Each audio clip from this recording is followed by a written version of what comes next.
on. That's Chuck trying to come Okay. All right. All right. We're live. And we are live. Welcome everyone to the Soul Purpose Show. Wow, it's June. Yes. And we are in the middle of the summer. Summer is in full swing. Yep. We're not going anywhere, but we're in full swing. Right. We're in full swing. I don't know what full is. I'm your host, Keith. This is my lovely co-host, Monica. Hello, everybody. I have one regret, and that is that it is middle of the summer, and I don't have my beach body because all the gyms have been closed. Yes. And that's my excuse, although I have workout equipment upstairs that I have refused to go upstairs to take advantage of. But anyway, so that's my excuse. But I'm gonna do better, I promise. I'm not talking about my body on the live. Well, whatever. Thank you, everyone. The show is going phenomenal. We just want to thank all of you personally as a listening audience, and we want to thank our partners at In Touch News Radio. We are literally heard all over the world, and we're so grateful that our viewership has consistently been over 3,000 views, as much as over 4,000 views on some of our episodes. We're hoping to bring you some of that fire today with our outstanding panelists. Last week we had a really, really great discussion that's been very warmly received about Black men and mental health. Yep. Something that we don't talk enough about, and we're going to be talking more about it. So it's very, very enlightening. But while we talked about Black men and mental health, what we actually did was we decided during the crisis in the pandemic that it would be appropriate to talk about that particular subject. But our original plan was actually to talk about, to dedicate the whole month to education. Yeah, so, school for most people is out right now. And as many of our listeners and viewers know, I am in my full-time Monday through Friday job. I'm a lawyer. And wife to me. Yeah. Okay, so, but I am a lawyer in my full-time job, and yes, wife to him. But one of the things I also enjoy is history, and particular our Black history, and the connection between the law and our history, and how the laws have kind of changed many things in Black history in terms of how we've been impacted. And one of those issues is education. And I was a huge constitutional law lover in law school. And one of the things that we talk about in law school is one of the cases we talk about a great deal is Brown versus Board of Education. So let me just ask a question. So you mean to tell me we're going to spend the next hour talking about law and history? We're going to lose all these people? No, that's including me. I'm going to just check out. I'm taking a nap right in the middle of the show. I promise. No. So I'm not going to, so we're not going to spend the whole time talking about Brown versus Board of Education. But as many of you all know, Brown, essentially the U.S. Supreme Court ruled that separate but equal under Plessy v. Ferguson was no longer constitutional. And so that was what started this desegregation and integration into the school systems, which led to, if you know, and we have one of our guests is going to probably give us a little bit more of a historical background than I can. But Brown versus Board of Education was what led to lots of the civil rights legislation that we are the recipients or the beneficiaries of now. Right. But what has been so interesting to me, because I have family that's in education. My father was an education lawyer at one point in his career. And one of the things that we always talked about was whether or not desegregation or integration, or whichever word you want to use. And I recognize that there's a difference, and we're going to talk a little bit about that today. We're going to break it down today, folks. Whether or not that's been beneficial to our children, right? So Brown versus Board of Education said that segregation in public institutions and public schools was illegal and unconstitutional. Our children were sent to white schools. We're going to talk about that and kind of what impact that had. But there was some residual effect of our children leaving our schools and going to schools outside of their community. And so I went to an HBCU undergrad. I went to a predominantly Black high school. And I know that in my educational experience and in my life relative to my high school experience and undergrad experience, the impact that Black teachers had and being in that Black space had on me and kind of shoring up who I was. And so that's why I wanted to invite this phenomenal panel of experts today. And before you introduce them, and while they are unmuting their phones, I wanted to just kind of share with the audience. I don't mind telling you, I'm 55 years old. I started elementary school in the 70s. As a matter of fact, in 1970, which was when the schools here locally in Hillsborough County were in fact desegregated. Yeah. So I was a part of the population of students that were a part of this new experiment. And so I've got a little bit of a different perspective because I actually lived through it. So we're going to jump into that. Yeah. Who we got on the? So we have, because we want to talk more about historically what Brown meant, why it happened, Brown has had on our Black children. I've invited some heavy hitters, and I'm excited that they're here. We have G. Allen Williams, who is an educator down in South Florida. We have Keith Jacobs, who also is in the educational field. And then we have my big brother in the legal field, Mr. Chuck Hobbs, Esquire, who's on the phone, who's on the live with us as well. Gentlemen, can you hear us? Yes. Yes. And unmute yourself. Yes, we can. Perfect. Chuck, can you unmute yourself for us? Yes. Okay. All in. Thank you. So how are y'all doing this Saturday morning? Good. Good. Well, I'm going to kick this off, Chuck, because I know that you have an undergrad degree from the Morehouse College in history, and you have a master's in history from the Florida Agricultural and Mechanical University.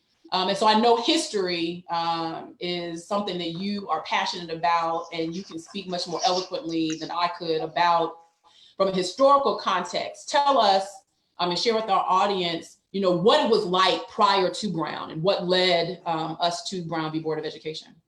Absolutely. Good morning, everybody. And I'm very happy to be here with so many brilliant brothers and sisters. And Moni, thank you for saying those nice things. I'll cash app you the check for being so once we're done. But no, the question, let's just jump right in. So one of the things that when I think back on American history, and I write about this quite a bit, where I think the country erred was there were so many gains during the Reconstruction period between 1865 and 1877.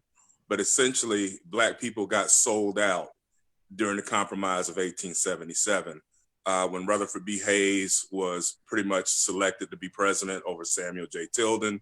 And the compromise was that the Union soldiers that had been in the South and pretty much enforcing order since the Civil War ended in 1865 would be removed from the South, thus allowing the former slave masters and Confederate political leaders and Confederate soldiers who had just been kind of lingering about for about 12 years there to reestablish order. So what we found is during that 12-year period of Reconstruction, it was a fertile period where so many HBCUs were founded. There were Black banks that were founded, Black elementary schools, churches erected, you name it. Black progress was booming at that point in time. We had Hiram Revels and Blanche K. Bruce that made it to Congress from out of Mississippi. You had a number of other congressmen from Florida, South Carolina, all up the coast who were in Congress. The progress was something that, again, who would have been able to imagine that individuals who just 12 years prior would have been killed for even trying to learn how to read. All of a sudden you have some institutions that still to this day are educating our people and leading many of the battles that we're dealing with. So long story short, that 12-year period, can you imagine if the government, the Union Army occupation had remained in the South, I'd say for an additional 50 or even 75 years, many of the issues that plague us right now in regards to wealth building, educational advancement, health disparities would have been in much better shape had we been able to have that protection. But that Compromise of 1877 took that protection away. So what happened after that is once the Union soldiers left, by and large, and the Confederates started to reestablish order, by the mid-1880s, you found that every state in the South had enacted laws that we popularly call Jim Crow laws. Right. And Essentially what it was is whereby we had the 14th Amendment that guaranteed equal justice or due process and equal justice under the law. You had the 15th Amendment that allowed Black men the right to vote. Those laws in the 1880s through the early 1890s that were enacted across the South systematically stripped away all of those protections that we had in 1868 and 1870 when the 14th and 15th Amendments were founded. So what you have is once those Jim Crow laws set in, not only were our ancestors second-class citizens in the states that they were living in, but those very businesses that we're talking about, those very schools became subject to terror, because what people don't often realize is that when you talk about the Ku Klux Klan, the initial Klan being found in Pulaski, Tennessee, around 1866, 1867, a lot of folks don't really like to reconcile the fact that from the very first, the Klan was the police. The Klan was the local government leaders. They might have on the hat of mayor in the morning, district attorney in the afternoon, things of that nature. But at night, they were putting on the sheets and the hoods, and they were out terrorizing Black people. And so once Jim Crow set in, those people were able to do that with impunity for the next 80 some odd years, well into the 1960s. So the question that you posed is, what was the status before Brown? Well, once those Jim Crow laws set in, eventually Homer Plessy, a biracial Black man in New Orleans, was the seminal individual who tested whether those laws actually would comport with all the civil rights acts of the 1870s, as well as that 14th and 15th Amendment. His challenge made it all the way up to the United States Supreme Court. And many of us remember from school that the Plessy versus Ferguson decision that was handed down in 1896, what it did is it upheld those Jim Crow laws and said that separate but equal was the law of the land. And so what you found happening here is a lot of other HBCUs that were founded, including Florida A&M University, many of the state land grant schools across the South that came into being in the 1880s and the 1890s, you found that Southern state legislatures would often erect buildings and put programs there to comport with the 1896 Plessy versus Ferguson decision. Now, those of us who have parents who went to FAMU, Southern, Alabama A&M, and all of the other public HBCUs across the South will tell you that while they have great pride in their schools and the buildings and all of that, at the same time, it was separate, but it was far from equal. Most of the buildings were substandard. I've heard the stories from my mom, my dad, and some of my grandparents in law who have talked about the fact that the books often were hand-me-down, the equipment might have been hand-me-down, so it was far from equal. And what I'm going to tell you that's interesting is once Charles Hamilton Houston and Thurgood Marshall and that team started really challenging Jim Crow in the 1930s and the 1940s, one thing that I think often gets overlooked is that across the South, that's when you started to find Southern state legislatures trying desperately to balance the equation, so to speak, in terms of the separate but equal. So still separate, but they were like, well, wait a minute, we've got to do a better job with these buildings. So you will see at even FAMU and a number of other schools, some of the buildings that were erected in the 1940s and the 1950s, they were done so because as the NAACP Legal Defense Fund was winning slowly but surely challenges across the country with regards to getting rid of Jim Crow, these legislators were like, well, wait a minute, we don't want these Black people going to school with us, so let's make the buildings better. Let's create some law programs. So when you have a man like Virgil Hawkins, who tried to integrate the University of Florida Law School, my and Moni's law school alma mater, they didn't want him there. So the issue first was, let's send him to a law school out of state. And then, well, not there, let's go ahead and create a law program at Florida A&M University so that he can attend that school and we don't have to deal with these problems of Blacks trying to go to school with whites. So there was a huge building fund. You start to see people don't realize sometimes that FAMU had a hospital. That hospital was because in North Florida, they did not want Black people going to white hospitals across the I-10 corridor. So long story short, those buildings got built and a lot of schools, high schools were built. In fact, I often joke, if you look at FAMU High School, you look at Old Lincoln and Lincoln, you look at Havana High School, Stanton over in Jacksonville, Old Lincoln and Gainesville, I mean, those buildings almost all look alike. If you've been in one, you've been in the other because the state was trying to get those funds out there to keep y'all black folks away from going to school with the whites. So So essentially, I'm sorry, Moni, go ahead. So let me fast forward just a bit, because I want to get our educators in, and that's Okay. that's a phenomenal in terms of just providing us context. That's great. So thank you, and I knew you'd be able to provide context to us relative to what before Brown. So I know you mentioned Charles Hamilton Houston. As lawyers, we know who he was. He was the dean, I believe, dean of Howard Law School and Thurgood Marshall's mentor. And I know that their mindset was, when you're going to attack Jim Crow, let's attack education first, because that's palpable for most people, right? And Right. so Brown comes forward. I don't think a lot of people know that there were 3 Browns. There was the first Brown, there was Brown 2 that talked about with all deliberate speed, because even though the Supreme Court said segregation in public institutions is illegal, states were slow to respond. Brown 2 said with all deliberate speed. And then you have a third Brown that talks about open enrollment. And between 2 and 3, you talk about busing. And so our children are being bused over to white institutions and white schools. Interestingly enough, and we'll get to this, white students, unless I'm wrong, were not bused into black spaces, right? And so I want to talk about, there's this desegregation versus integration. I want to get Alan and Keith involved. I believe there's a difference between desegregation and integration. And I have my own beliefs in terms of that, but I'd love to get the educators' comments, and Chuck, you too, about is there a difference between desegregation? Because we always hear desegregation with respect to Brown, but then it's trying to transform into integration. And I think there are very different concepts between those two words. So Alan or Keith, y'all want to jump in? And Sure. So how I look at it is, desegregation is allowing black people to come into your school, right? Integration is, we're going to integrate your culture. We're going to integrate some of the things that you do into what we're doing, and we're going to take some of what you're doing as well. So integration is a bigger scheme. We've never gotten to that point in my vibe. We're still not there. Our schools are still not integrated.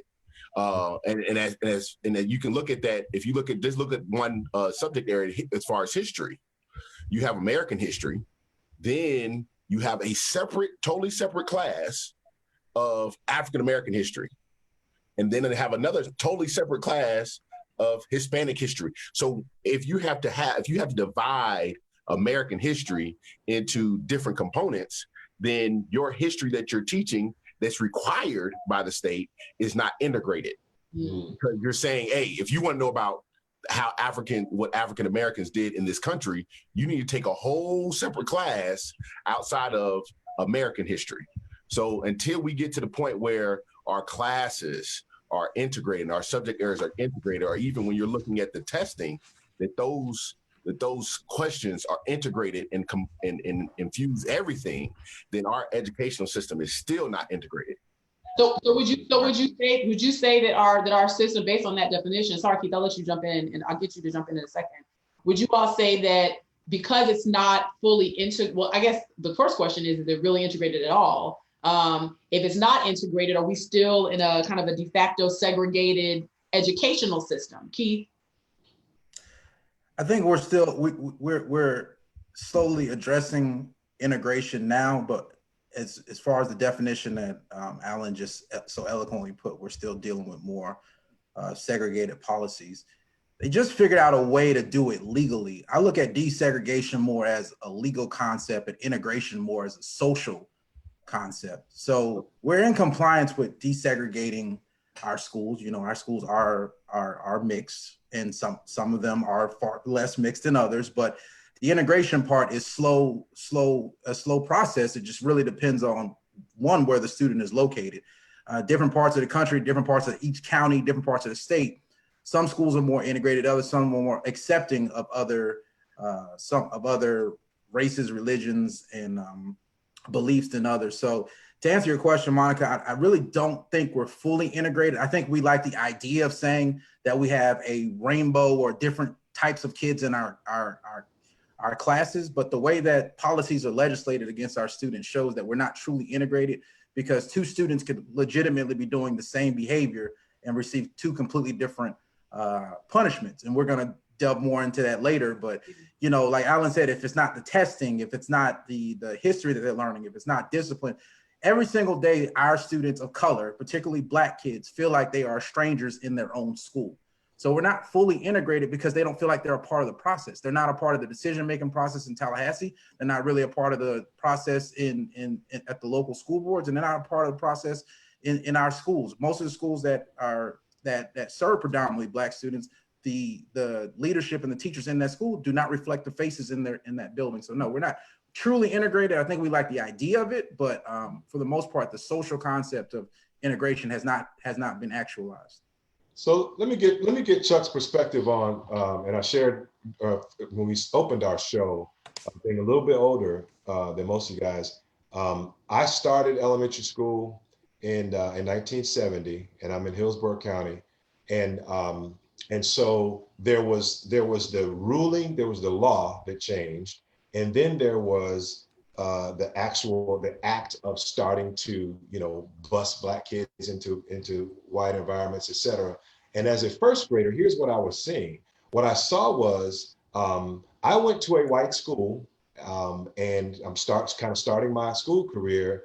And I have an older brother. My older brother is 5.5 years older than me. My older brother came home talking about fighting, and he talking about this unrest. So the Black kids are fighting with the white kids in school. I was going to a white school, making white friends. Matter of fact, I was cool. I was cool with them. They were cool with me, and I actually learned from my older brother that when I went to school, because it was a meeting that we had all had, we was actually supposed to be fighting the white kids. And I'll never forget the look on this little white kid's face that, because I went to school and I started punching him. We formerly would have gotten along fine. And he was just looking at me like, dude, like, what's going on? Like, what's happening? And I didn't really have an explanation for him. But the social impact and the mental impact and just the emotional impact of what was happening with Black kids who are now finding themselves in this new environment was just really, really, really critical and detrimental. So from a historical perspective, Chuck, bring us from, okay, so now the laws have changed. Now you got these Black kids in school. So what's going on? You just broke it down, brother. And I'm gonna be honest with you. I'm only a little bit younger than you. I started school in 76, 77. And one of the interesting things about that is when I started school, Dad was in the Army, but I started in Alexandria, Virginia. And what I do remember, and looking back at it now, many of the teachers who taught us, right, in the 70s were teachers who had started their careers in segregated systems. And when you look back on it sometimes now, and you remember and you understand the concept of microaggressions and things like that, man, it hits you when you realize, like, wow, some of those teachers and principals didn't want us at those schools in the first place. In addition to what you're saying in regards to the back and forth, where you make some friends with some white kids, but you have other white kids who don't want to be friendly with you. Or get this, you're playing on the same sports teams with them in the 70s, but you're never invited to their birthday parties. You're never invited to any of the things from a social standpoint with them. You look back at it now and you realize, okay, there was a division even then. And I remember when I was at law school, let's even fast forward to 20 years later at the University of Florida, after having been around, you know, pretty much Black college life for a number of years and what have you. Then I'm back in an integrated setting. I met some white friends at University of Florida Law School who I consider to be friends to this very day. But I'll tell you this straight up. It was segregated even at the University of Florida College of Law. Yeah. Blacks hung with blacks by and large, whites hung with whites. My intramural team was called Death Row, and we were outstanding. We were filled with a bunch of brothers who had played ball, either high school or college, and we were very dominant in the intramural circuit. But it was like 13 brothers, and we had like 2 or 3 white guys on the team. And interestingly enough, all of the white guys on our team were Jewish. go get that. So 13 blacks, 3 or 4 Jewish guys kicking the crap out of everybody in basketball, football, softball, you name it, we were killing them. And so when you look back on that, you have to ask yourself, like, okay, some of this is by design legally. Some of it is also self-segregating, where I think that to an extent, sometimes people are comfortable with what they're comfortable with. And so that's one aspect. A second aspect to answer your question is you can't force people to live in an integrated setting, right? Like we all have had experiences where you move into a neighborhood and that system, that thing called white flight happens, right? I remember when we moved from Alexandria, Virginia in 77 over across to Maryland, Oxon Hill, Maryland.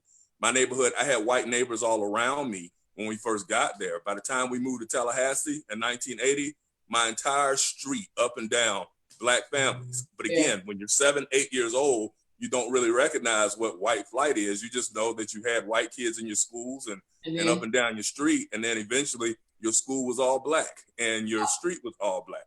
So it's interesting that you say that, because I want to talk about the impact. I want to get two things. I want to get into this equitable versus equality discussion, because I know that there's a difference between the two. But what is interesting is both of you all's experience in terms of how it impacted you several years later. There's a negative impact, and I want y'all to get into this too, a negative impact that having a teacher that's not, or an administrator that's not comfortable, because I'll be honest, not comfortable, not experienced, doesn't have any experience in dealing with Black students, because Black children, I think, just learn differently. I know I learned differently than most people. And when you have those teachers that have these biases, and a lot of them are not implicit biases, some of them are explicit biases, and what impact that has on students. Example I'll give, my parents, I went to a Catholic school, so it's not public, but I went to a Catholic school for middle school, and the principal was a nun, and she didn't like me. It was very clear that she didn't like me early on. I've always been a child that was very expressive and expressed my opinion, whether in the appropriate setting or not. That's just how my parents raised me. And she didn't take kindly to that. And so what she did, and I was always good in math prior to then, right? I find it ridiculous that my sister and my brother are phenomenal in math, and I'm the one that just, I'll add, and that's about it, until like I said, a calculator. But I was phenomenal in math, got A's in math until I got to middle school, and she was my math teacher. And because she didn't like me speaking out, she intentionally put me in the remedial math section.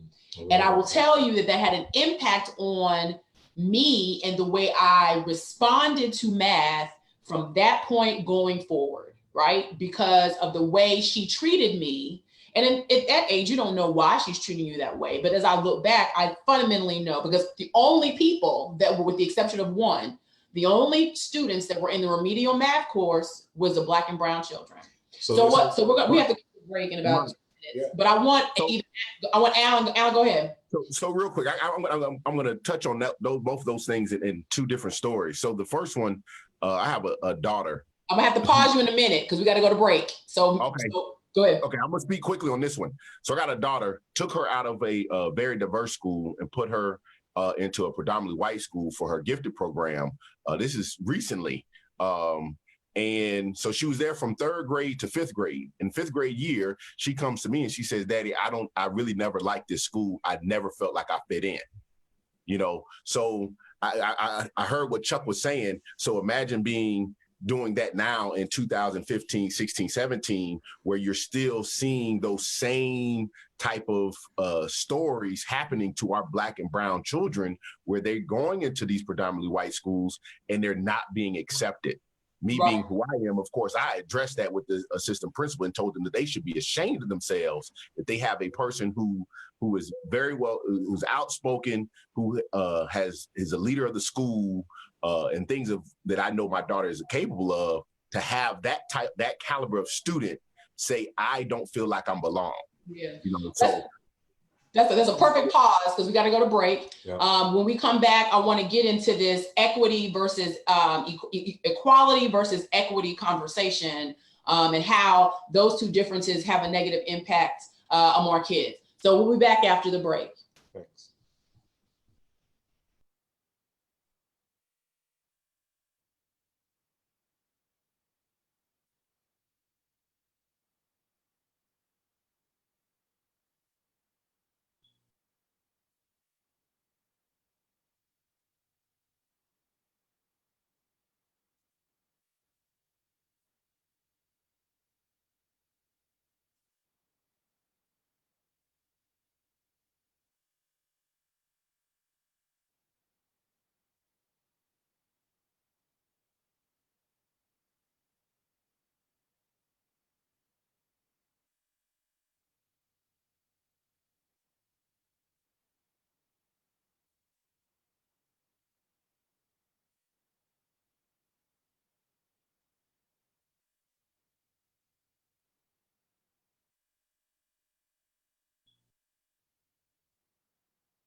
All right, we're back.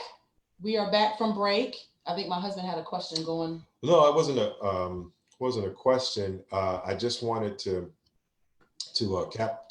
kind of cap off this discussion around equality versus equity, because here's what we know, right? And Keith's been in a unique position to actually have a staff of educators reporting to him. We know that students of color are disciplined more than their white counterparts. So we know that there's a lot of cultural influence on even the individuals who are trained to be educators. So Keith, give us some perspective on what does it mean, the term equality versus versus equity. Yes. So when you're talking equality, you're basically saying that everyone is treated the same. Everyone gets the same level of resources across the board, regardless of regardless of the circumstances. Everything's equal. Equity, you're more so talking about fairness, and fairness being more so that the ultimate goal is for a child to be successful in school. So equity in school looks more like providing funds as needed to meet the needs of the individual child in the individual school. When you address equality and you say that we're everyone has an equal opportunity to education, everybody's equally funded, the person who thinks under that mentality is under the assumption that every child is starting at the same starting point. Having been in education for 14 years, 9 as an administrator, I learned quickly that every child doesn't start at the same place. So you can't use the term equity because every child has different needs starting in kindergarten, even before in VPK. So when you start talking about policies within the school building that are inequitable, well, one you start with is discipline.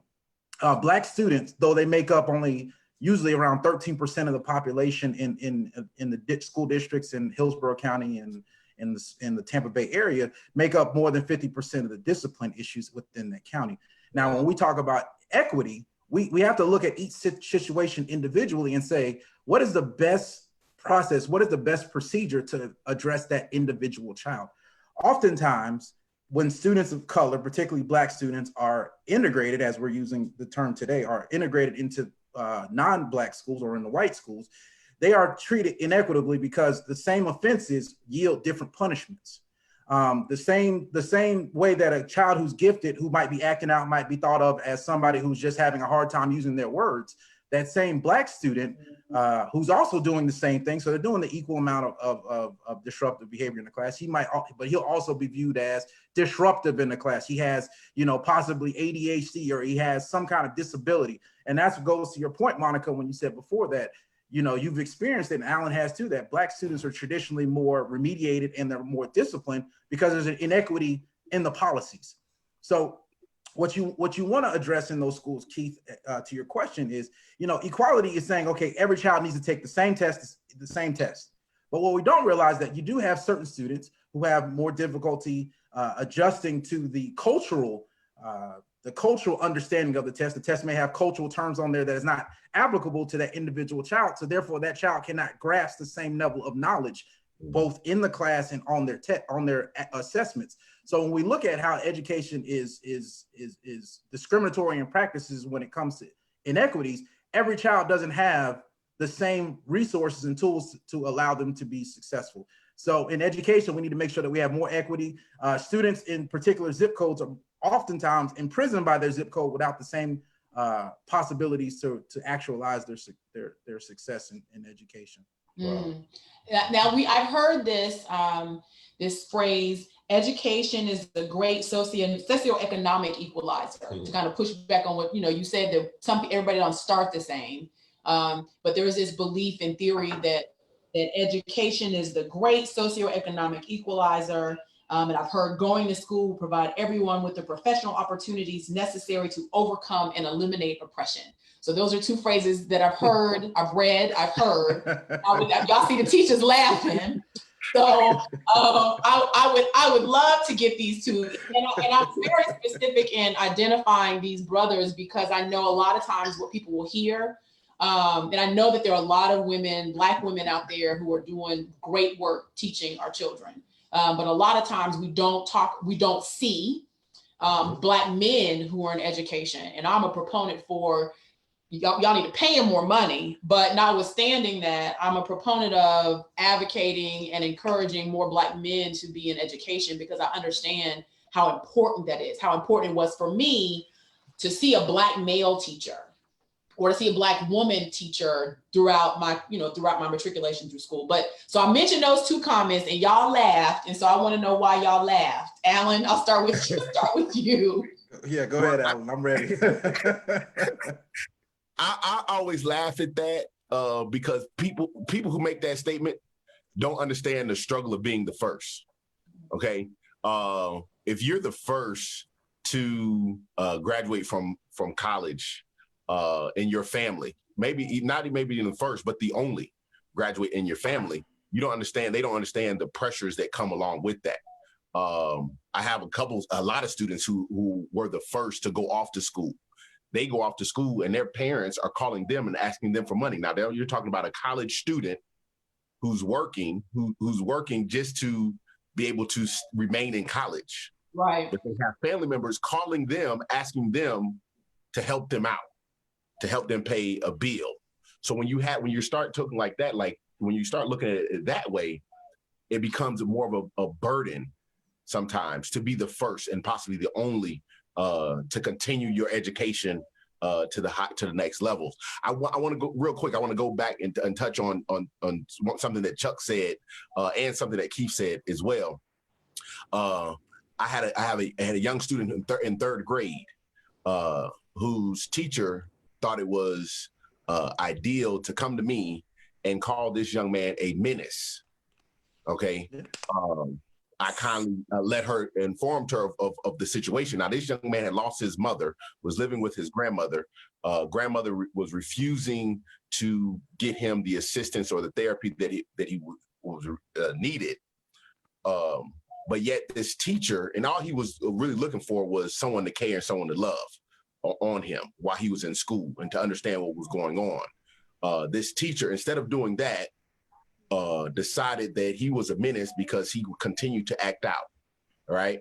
I take the situation to the principal and say, hey, we have a problem in this classroom. This young man is not going to be able to learn in a classroom where he has a teacher that already considers him a menace to society in the third grade. Third grade. Okay. He is already considered by this teacher a menace to society. But she's not taking into account what he's having, the dramas that he's having to deal with by recently losing his mother. The principal's response to me was, well, she's been having a difficult time. She just lost her husband. I said, even more reason for her to understand the trauma that this young man is going through. So when you're a Black or brown student and you're facing these type of challenges, okay, it never equals the playing field because no one's ever showing you that they care about what you have going on the outside. Yeah. Okay. So that also speaks to the equity and equality and equity.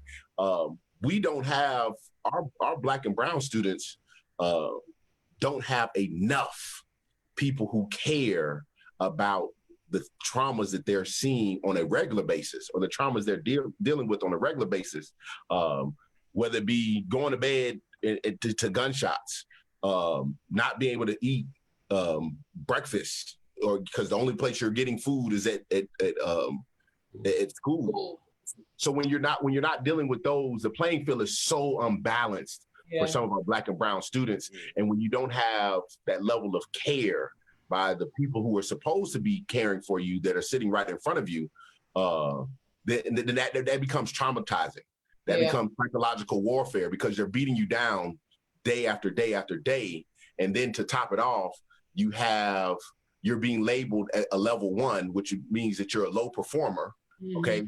You've been labeled a level 1 since the 3rd grade. They held you back in the 3rd grade. So now you're behind, you're with your younger siblings or your younger counterparts, and then you're still level 1. And then by the time you get to 6th grade or 7th grade, it shows that those level 1 students, they've almost checked out of education by the 7th grade. So by the time they hit 13, they have already decided that education is not for me. So this dovetails really good into a question actually that was posed, and I'm gonna bring Chuck in because it kind of connects all this. We hear the and I'm gonna get this wrong, the prison to, y'all fill me in. The what's pipeline to prison? The pipeline to prison. Thank you. And so one of the questions is, our son is not old enough yet to be those benchmarks that the educators or the educational system has set, that children are supposed to meet in order to determine whether they're on grade level. And I have my issues with these standardized tests, and but we can talk about that in the after show. But the question is, what about the critical point of a child reaching academic benchmarks in the 3rd grade and the systemic progress to the judicial system if the child doesn't meet those benchmarks? So Alan just talked about, you've labeled this child as a level 1 starting in kindergarten, 1st grade, and that label stays with them in their file throughout their entire academic career. And if this young person at 13 has already checked out because someone has already determined that they're a menace or unable to, or unteachable, or whatever the terminology is that they're using, because these folks are not culturally competent, then they're headed to be clients of Chuck.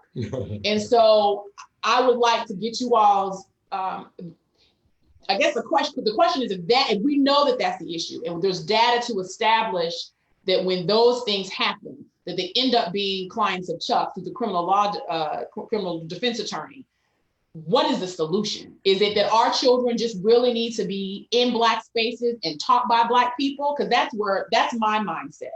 Or is it, do you push and change the policies legislatively to ensure that these standardized tests are eliminated, or there's some cultural competence with respect to the standardized? I mean, I don't know the answer, y'all. This is y'all's space. Right. Chuck, can I take the first part, Chuck, before you get into the legal part? Sure. Go ahead, Keith. All right, so let me go by this. So Keith and Monica, you all live in the same house. You both have house keys.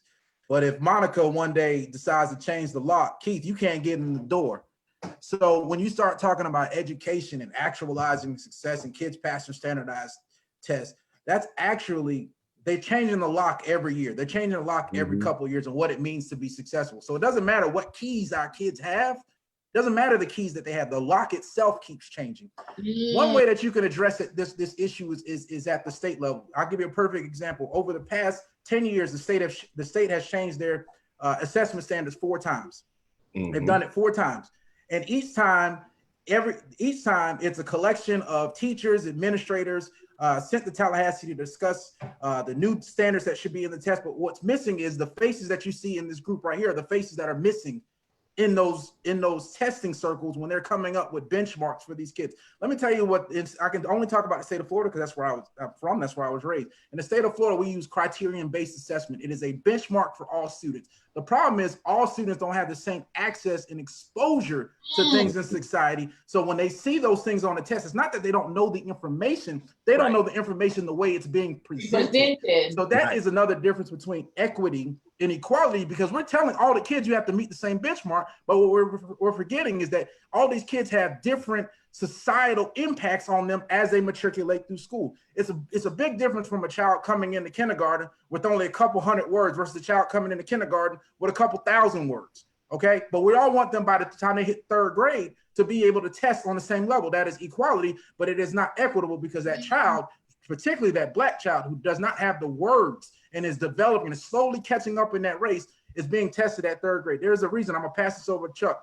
There's a reason why in the state of Florida, there have been more third graders referred to the Department of Juvenile Justice than there are third graders who are able to read at a proficient level. Right now in Florida, 33% of students in grade 3 are able to read at a proficient level, and close to 45% of them have been referred to the Department of Juvenile Justice. You tell me what's fair in that. Real quick. You're in Go ahead, Alan. Really quick, Chuck, before you go, I know a lot of times when we talk, people we lose them. I'm gonna put it as simply as this.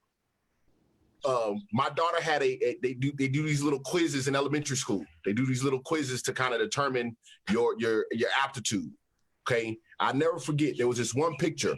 It was a lady sitting on the edge, and it looked like a mountain. My daughter said, "This is a mountain." The teacher marked it wrong. I said, "Why did you mark that wrong?" She said, "Because what they were looking for is cliff." I asked her, where in the state of Florida will my daughter be exposed to the word cliff? And that's as simple as it is with our Black and brown students. They're not exposed to to a lot of the things that they're being tested on. So therefore, they don't have the ability to get there. They don't have it. So when you're testing me on stuff that I have no knowledge of, and you're saying, well, everyone should have knowledge of it, not me. I've never seen a cliff. I don't know what a cliff looks like. I know what a mountain looks like because I've seen those in pictures and in stories. But a cliff, they've never said that. They've never used that terminology. And that's what our Black and brown students are up against every single day when they walk into that school, on that campus. Wow. Man, y'all brothers have broken it down, and I'm not gonna lie, I think it's a both and situation. And one of the things I want to add is, like, okay, so before we moved to Tallahassee, and when we moved to Tallahassee, my family enrolled me in FAMU High, and FAMU High is K through 12, Black school. But the year before, I was disciplined at an integrated school because there was a white teacher, music teacher, and I wrote about this the other week, who was upset that I had burst the head of one of those little cheap drums that you have in the music classes for elementary school, right? And was considering me a behavioral issue and dragged me down, like, physically to the principal's office. And it was such an upsetting situation that my parents had to come to the school the next day. And it got pretty ugly because my mom, an educator herself, all but told the lady that if she put her hands on me again, she was going to do certain things to her. I guess statute of limitations are over, so mama's all right now. But mom was about to lay hands on that lady about touching me, right? And so fast forward to a year or so later, when I'm at FAMU High, it didn't play that. Like, if you were doing something that was wrong, you had teachers that had no problems with getting a belt, shoe, paddle, whatever, to deal with the discipline issue. Correspondingly, we weren't sent to the office. There was no referral to the DJJ for fighting or anything like that. You're fighting, okay, I'm gonna give you 5 licks. Y'all are gonna shake hands and carry your little black butts back to class. That's how our principals and assistant principals dealt with the matter. And to this day, I have so many friends who are successful in so many different fields of endeavor because, again, our teachers knew that they had the capacity to learn, forced to learn, disciplined us when it was necessary, and showed the love that was necessary also to make you understand that, yeah, it's hurting me to beat you as much as it's hurting your bottom, but it's going to make you a better person. Now, having said that, that's all but gone now. I see it all of the time. I see it where they are locking up babies sometimes as young as you're saying as 7 or 8 years old, which is unimaginable to me, that you've got to send somebody into the Department of Juvenile Justice that early over getting into a fight on the playground or something to that effect. And it just goes to show, again, as Monica was saying, that school to prison pipeline is a real situation. Once this country switched to the model of for-profit prisons, those prisons are not going to make those profits if they don't have fresh bodies to put folks in there. And so, Monica, I'm with you. I'm a huge proponent of sending our kids to our spaces. My daughter, guess where she goes to school? FAMU High. She goes to the same school that I went to. She goes to the same school that her grandmother, my mom, went to. And it's important because, again, while she is intellectually off the charts, at the same time, FAMU High is still providing not just a quality education, but it's providing her those same opportunities that we had to see successful Black people who care about those Black children, both the educators, the faculty, the staff, as well as people from the community, who just come down and say, hey, little Black boy, little Black girl, you too can do all the things that you're seeing us do if you continue to put your head down and get your lesson. And I know some people will say, well, Chuck, that's going backwards. Actually, it is, but whatever it is we have to do to make sure that our kids have what they need, that's what we have to focus on, because, again, the system shows no love. And then the last part I want to say on that is not only are our kids getting sent to the Department of Juvenile Justice, but DJJ, the prosecutor's offices, more often than not, they are doing what's called direct filing our children into the adult system more than white kids or Latino kids. So if you've got a 14 or 15-year-old who gets into, let's say, a major scrap, and I'm not going to lie, when I was in high school, I was a good guy, but I got my share of scraps. I'm sure we all did. But again, you got into a fight in 1987, 88, you went and got you had a choice, 5 licks or 3 days home. And we always chose 5 licks because you didn't want to take 3 days home because you're going to probably get whipped worse. Every day. Right? But nowadays, it's you go to the office and the sheriff's deputy is waiting right there for you to lock you up. And then depending on whether you really got the guy good these days and you bust a lip or break a jaw or something like that, you're looking at adult criminal charges at 14, 15 years old over something that really should be handled in-house. So we have to, as Black parents, stay on top of that in our schools, either place our kids in our spaces, or if we're going to be in integrated spaces, we have to make sure that the guidance office, the principal, the school secretary, the cafeteria workers, everybody knows who you are so that they can understand that they're not going to railroad your child at any point in time. So wait, Alan, we only have a few minutes left, but I want to ask Alan a question, and I hope and pray that you all are able to join us at 12:30 so we can continue the conversation, because I got a bunch more questions. But Alan, Chuck mentioned disciplining within schools, and I know one of the things, you're not in this classroom anymore, Alan, but one of the things that I admired about you when you were in the classroom, and we've talked about this before, was that you never wrote a referral. I mean, in the entire time you were in the classroom, I think you said you maybe wrote 1 or 2 referrals. Yeah, I think it was about 3, yeah. That if Coach Williams was writing a referral, and you talk math, so Coach Williams wrote a referral, you were going home for 10 because you didn't write referrals. And it's interesting that more teachers don't take that position for the very reasons that Keith and Chuck just talked about the impact. If they're calling DJJ because somebody gets in a fight, and you know that's where that child's gonna end up, why, as a teacher who claims to love education and love children, would you intentionally put a child in that space? And so, I mean, I just thought that was phenomenal that you never wrote referrals, because there was a couple 1 minute though, because we wrapping up. 1 minute. You know what? I'm going to save my answer for the food for the soul, because I don't want to get cut off, and I know y'all have to do y'all exit. I'm going to save my answer. So bring that back up. For food of the soul, so everybody can wait to hear this phenomenal answer that's about to come out. Listen, and that's a great segue. What I want to do is I want to set this food for the soul up, because I have learned, I have heard, I have listened, I have absorbed, I've been quiet, but I am going to go back to 1970 when I started school, and we're going to talk about why we as a people believe that separate but equal was actually a good thing, and why we were so easily convinced that Oh, I got you. ourselves it was a good thing. Because I remember, and my older brother remembers too, we had a real interesting conversation about this. So listen, please do not miss Food for the Soul, because it's gonna get 12:30, y'all. Tune back in. But thank you all for joining us on Soul Purpose Show. Follow us on Facebook and Instagram. We will see y'all next Saturday. Thanks so much. Be blessed. Thank y'all. Thank you.